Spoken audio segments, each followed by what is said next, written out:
Hey guys, welcome to the video for today. So before we get started, I just ask you I basically give your opinion on it. Just give me a chance, okay? I'm not asking for a lot. I'm just asking for a chance. That's why you're here. If you're a new viewer, or if you're a returning viewer, you just haven't subscribed yet. I just ask you just give me a chance. Give me a week to prove that I can try and do the best that I can to my ability. Like, comment, subscribe, share, whatever you're gonna do. Let your friends know what's going on here. But anyways, let's get right on to the video. Bonjour mes amis, this is Dan, and welcome to the QB Huddle session. Before we start, today is the first day of the Illogical Canadian Christmas Charity Drive to celebrate 200 subscribers on this channel. So the link will be at the very top of the description for you guys if you can donate. If you can't, don't worry, it's just spreading the word will be helpful enough. So again, time for the QB Huddle session, where again we just look at my football news. So let's start here with Bills linebacker Von Miller. He's pretty good, but he's going to be out for a little bit as he has suffered a lateral meniscus tear in the game against Detroit on Thanksgiving Day. It is said that he would be reevaluated in 7 to 10 days. So from the time of the injury, we could say between today and Sunday. We know the Bills have a game tonight against the Patriots, which I'll be live streaming, so come join me, come say hi. Moving on, former Panthers head coach Matt Rule. He has found a new job, but it's not in the NFL, it's in college football. He has agreed to become the head coach at Nebraska. Good for him. Good for him. Maybe he can actually do something with that team.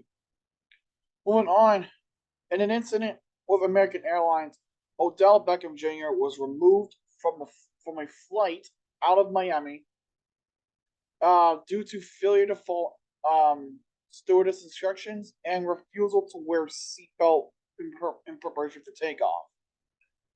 In which obviously Beckham's lawyer responded by saying pretty much this is bullshit. He was never refusal. He was never disputive. He was sleeping with the blanket draped over his head, which is the scenario for all long-range flights. Basically, just what you can just make your own opinion on. That's all you can do. That's all you can do. Moving on, we actually have, for the first time, playoff clinching scenarios and playoff elimination scenarios. So we only have 2 teams per scenario. So only one out of the entire thing is AFC, and that's an elimination. We'll get to that last. So let's start with the playoff clinching scenarios for the Philadelphia Eagles. They can clinch a playoff spot by simply winning. Mr. Scenario 1 features them winning, or as well as a Washington loss and a Seattle loss or tie, so long as both the Seahawks and the 49ers don't tie. Well, don't both tie. Or Scenario 2, Eagles win, Commanders tie, and both the Niners and Seahawks lose. For the Minnesota Vikings, who are 9-2, they can clinch the NFC North by simply winning in the Detroit loss or tie, or Minnesota themselves suffering a tie and Detroit outright losing. I think that should be a pretty simple scenario. Now for the elimination scenarios. The Chicago Bears will be eliminated properly from playoff contention if they lose and Seattle wins, or they lose and both the Giants and Commanders tie. Yeah, I think option 1's probably a little more simpler. And now the shit show of scenarios, the Houston Texans. Fitting that we get a shit ton of scenarios for a shit show franchise. They will be eliminated with just a simple loss, or they tie. And keep in mind, the next 2 scenarios kind of feature the same thing. Scenario 2 features a Tennessee winner tie, a Jets winner tie, a Ravens winner tie, and a Cincinnati winner tie. Scenario 3 features pretty much the same thing, but instead of Cincinnati, it's New England winning or tying. Scenario 4 is a tie, the Titans winner tie, the Jets winner tie, the Patriots, Steelers, and Raiders winning, or Tennessee, New York, Baltimore, and Cincinnati winning, or Tennessee, New York, Baltimore, Cincinnati, and New England winning. Yeah, talk about a shit show because there was so fucking many. It took me like about 10, 15 minutes to try to fucking figure it out. Go figure it's the Texans are always making things a fucking shit show. Go fucking figure with this team. Moving on. The suspension of Watson is over. He has been reinstated into the Browns squad. Josh Dobbs was released by the Browns to make room. And he'll be returning, honestly, Sunday against the fucking Texans.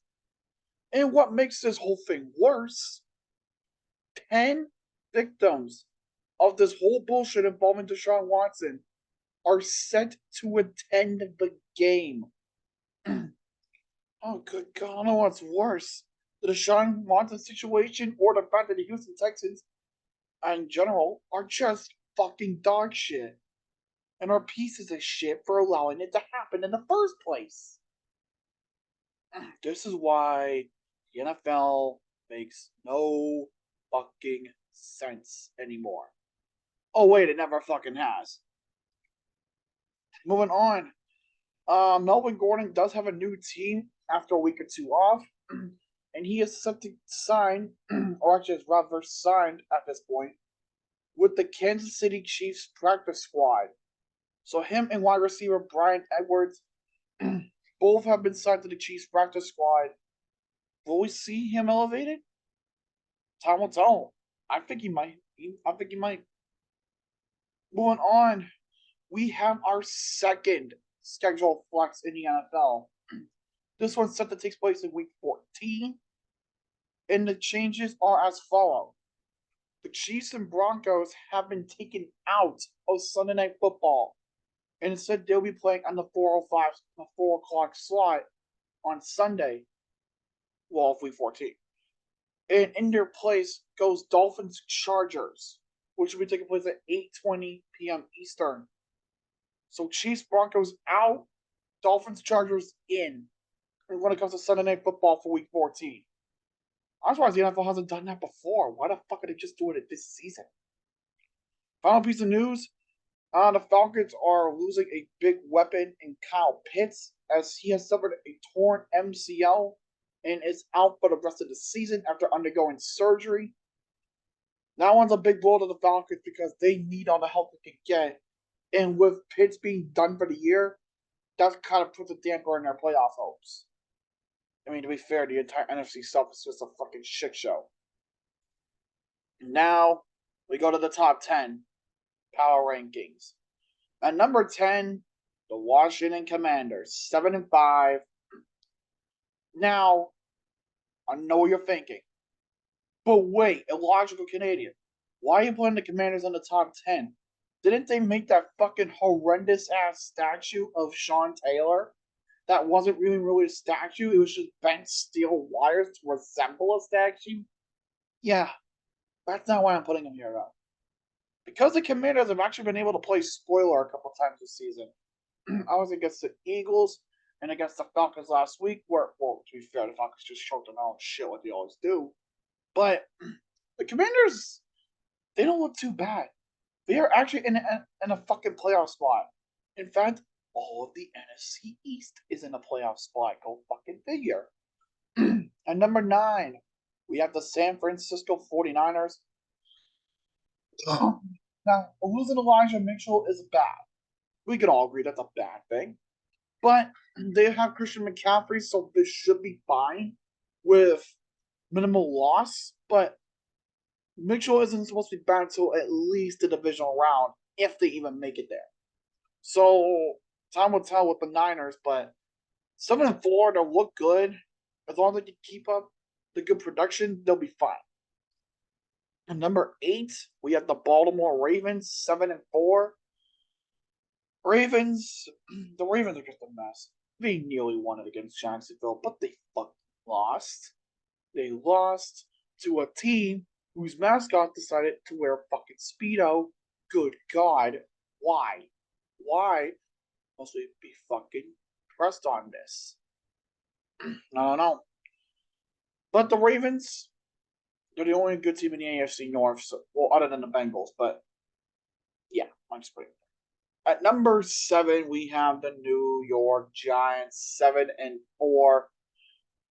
Yeah, I think beating Dallas was a well. Actually, no, you lost to Dallas. Never mind. So the Giants starting to fall apart a little bit. That's not why they're higher up on the list. Well, that's why they're not higher up on this list. But to the defense of the Giants, they've been good all year, but they need to get something going fast.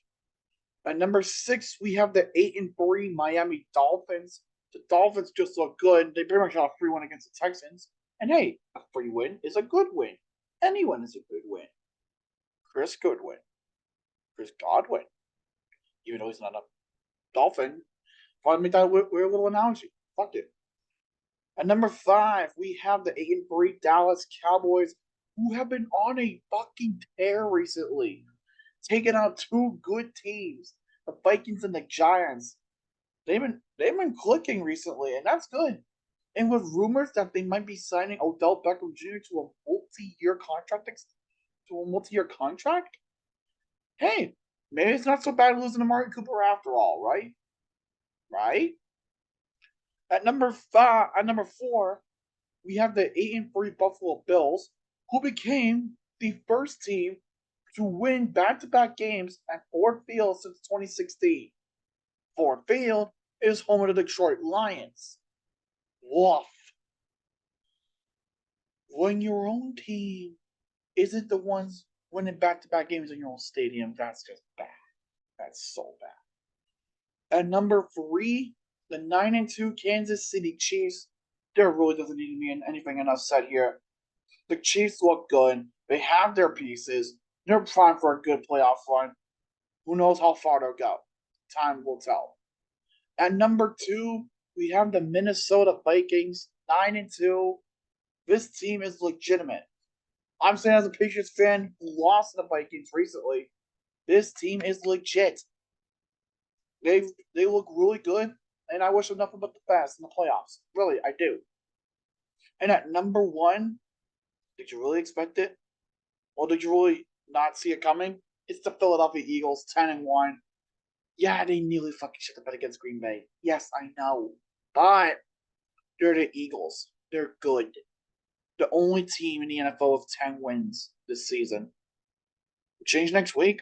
But right now, all I can really tell you, this is the Eagles team that's actually been improving and for the better. And that's honestly the best that any team can ask for is improvement. But that will do it for the QB House session. Hope you guys did enjoy. As another reminder, at the very top of the description is a link to donate for Make a Wish as part of their Roll for Wishes campaign. Again, this will be going on until the 24th of December, so Christmas Eve. And after that, that's it. So until then, hope you guys did enjoy. If you did, leave a like, comment down below if you guys want to see me next. And if you haven't done so already, subscribe and join the Launch Donation. But until next time, je suis le Canadien. Bonne nuit et au revoir.